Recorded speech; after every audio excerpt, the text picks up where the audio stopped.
Осень.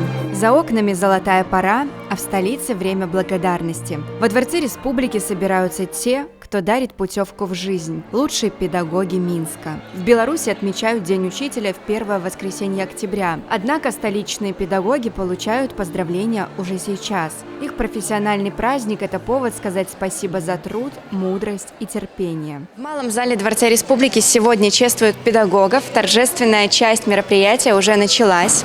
И главной ее частью станет, конечно же, награждение учителей, тех, кого можно с уверенностью назвать гордостью столичного образования. А после награждения всех учителей ждет праздничный концерт с участием артистов белорусской эстрады. Я учитель.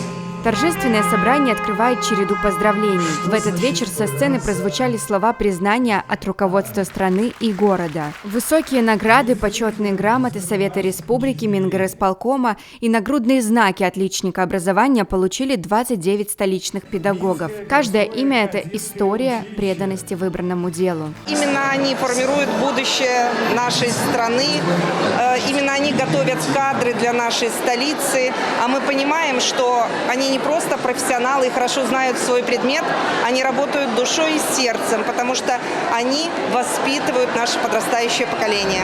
Особые аплодисменты в этот вечер ветеранам педагогического труда. Их чествование – это дань уважения и связь поколений в одной из самых важных профессий. Я заўсёды з хваляваннем падыходжу до гэтага свята, тому што ведаю, што настаўнікі ў адказе за будучае нашай краіны.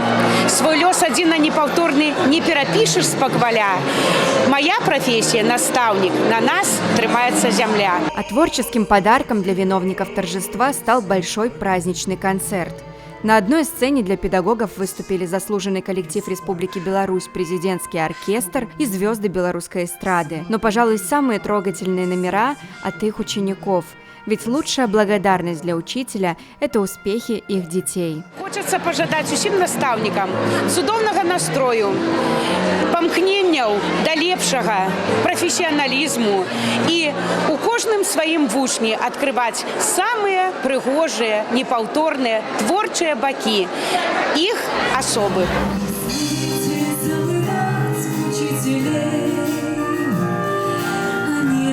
Анастасия Копылова, Никита Овчинников, агентство «Минск Новости».